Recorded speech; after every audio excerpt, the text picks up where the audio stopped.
Bonsoir, Maître Benoît Stanislas Sankara. Vous êtes homme politique, président de l'UNIR-PS, l'Union pour la Renaissance Parti Sankariste, premier vice-président de l'Assemblée nationale, mais aussi l'un des avocats de la famille Sankara dans le dossier Thomas Sankara. Aujourd'hui, cela fait 30 ans que le père de la révolution burkinabé a été assassiné, Thomas Sankara. Est-ce qu'aujourd'hui, on en sait un peu plus sur les circonstances de sa mort? Merci, M. Ramba, merci à tous les téléspectateurs. Je dois vous dire que le dossier du président Thomas Sankara et de ses compagnons assassinés le 15 octobre 1987 a beaucoup évolué. C'est avec beaucoup de fierté et d'optimisme que nous, les avocats constitués depuis 20 ans dans le cadre de cette procédure-là, constatons qu'à la faveur de l'insurrection populaire et à la faveur de la reprise de cette procédure, suite à deux actes politiques majeurs, à savoir le discours du président de la transition, M. Michel Kafando, le 21 novembre 2015, si je ne me trompe pas, disait en substance qu'il fallait d'autorité reprendre cette procédure-là. En réalité, il répondait déjà à une demande d'exécution de la décision onusienne.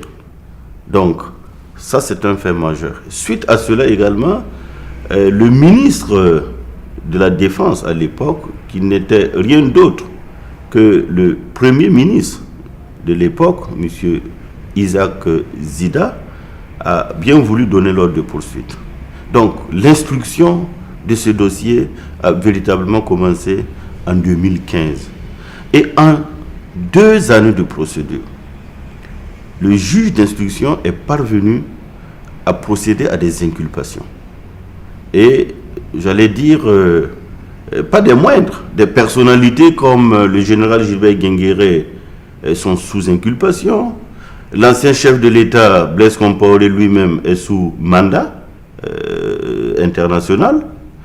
Et vous avez également des militaires, j'allais dire les exécutants, qui sont aujourd'hui effectivement appréhendés, et certains sont à la maison d'arrêt et de correction de l'armée.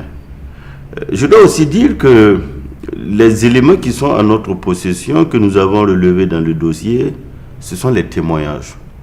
Il y a plus d'une centaine. Et de plus en plus, on assiste à un certain nombre de révélations dans l'affaire Sankara. L'autre axe, c'est la piste internationale. Vous savez, il y a 30 ans, quand Sankara a été tué, beaucoup de choses ont été dites sur le compte de la France, la Côte d'Ivoire, le Togo, le Libéria, etc., etc. Le juge qui suit ce dossier est également en train de prospecter toute cette piste-là, sans compter bien sûr les expertises que nous avons pu mener, à savoir l'autopsie, l'ADN, à savoir la balistique. Donc tous ces éléments-là sont autant de charges qui permettent au juge d'instruction de suivre le cheminement juridique et judiciaire, parce que le juge, il faut le souligner avec force, un juge d'instruction instruit à charge et à décharge. Le juge d'instruction, ce n'est pas une affaire de sentiment. Il est guidé par les faits et par les preuves. Donc, je me résume simplement pour dire qu'en 2 années d'instruction sérieuse, il faut reconnaître qu'on a beaucoup d'éléments qui tendent en tout cas à nous conforter qu'on ira forcément vers un tribunal, vers une juridiction de jugement. Vous avez parlé donc de la piste internationale, vous avez parlé évidemment de la Côte d'Ivoire, de la France. Il y a des voix qui s'élèvent également pour demander la levée du secret défense, surtout au niveau de la France. Est-ce que cela veut dire que ces pays sont véritablement impliqués dans l'assassinat de Thomas Sankara? Est-ce qu'on arriverait un jour vers la levée de ces secrets défense?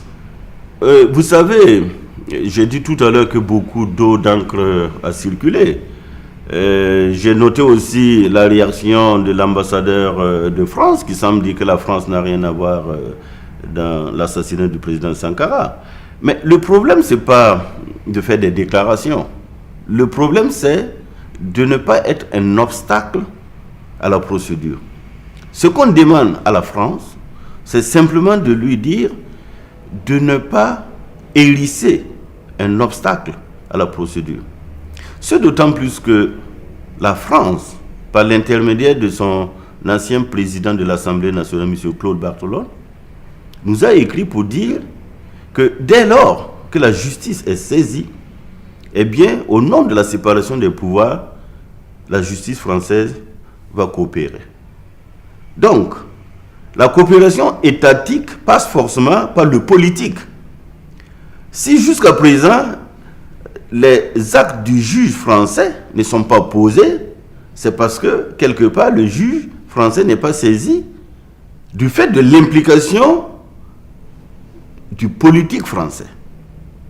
Donc, vous comprenez qu'aujourd'hui, il puisse avoir une espèce de levée de bouclier de la société française d'abord, parce que beaucoup de Français, à travers des associations, à travers des ONG de défense des droits humains, à travers des libres penseurs, exigent que la France ne fasse pas un blocage politique pour permettre la manifestation de la vérité.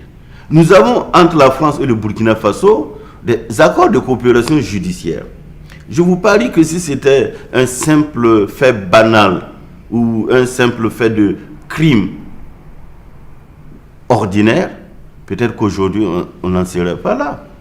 Mais comme il s'agit de l'assassinat d'un homme politique, de la trempe du président Thomas Sankara, et qu'il se susurre que des Français, notamment des personnalités françaises, ont pu être des complices, peut-être que c'est cela qui explique justement l'attitude négative des autorités politiques françaises.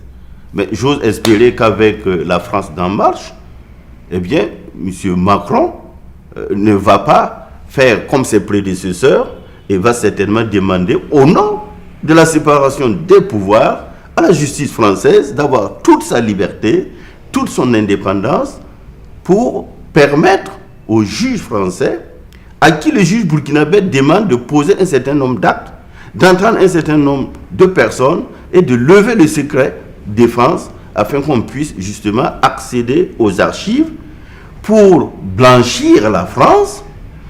Si effectivement cette France des droits de l'homme de 1789 est blanche, n'a rien à se reprocher, puisqu'il ne s'agit pas de condamner l'État français.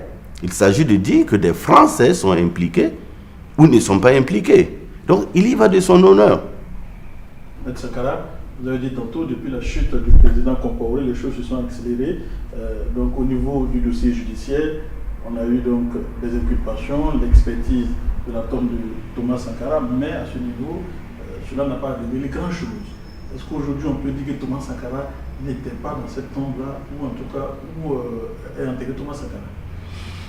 C'est vrai, c'est une question, j'allais dire, pernicieuse, que certains citoyens se posent. Dès lors que nous avons dit que les différents résultats par rapport à la recherche, à l'identification de l'ADN n'ont rien donné. Donc tout de suite, on a fait des amalgames pour dire « Ah, ouais, c'est des supputations, est-ce que... » Mais non, je dois vous dire qu'on n'a pas seulement fait que la recherche de l'ADN. La recherche de l'ADN est un autre type d'expertise parmi tant d'autres. Il y a eu l'autopsie. L'autopsie a donné des résultats crédibles. Avec l'autopsie, par exemple, on a vu les ossements, on a vu les morceaux de tissu. Il y a des restes que des familles ont tout de suite reconnus. C'est-à-dire la famille de Sankara, mais n'oubliez pas 12 autres. Il y a eu, par exemple, l'enquête balistique. On connaît les balles qui ont été utilisées. Ces balles même ont été retrouvées dans les tombes. Donc à partir des balles, on remonte aux armes qui ont été utilisées. Et il y a ce qu'on a appelé aussi la reconstitution des faits, les portraits robots que les experts ont pu justement constituer. On a même pu avoir une simulation qui donne à peu près comment les balles ont été tirées. Donc, les enquêtes, quelque part, ont été fructueuses.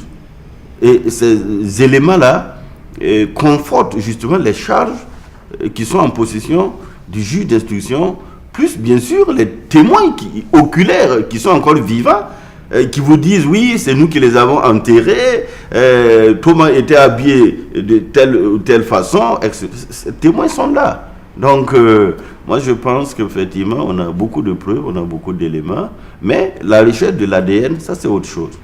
Effectivement, on ne l'a pas identifié, mais cela ne veut pas dire que ce n'est pas Thomas Sankara et ses compagnons qui ont été assassinés.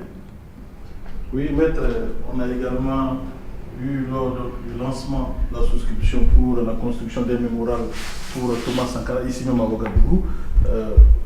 D'abord, en tout cas, il y a quelque chose, en tout cas, il y a un fait qui a marqué tout le monde. On a déjà dit à peu près plus d'1 milliard qui a été récolté par rapport donc, à ce projet-là.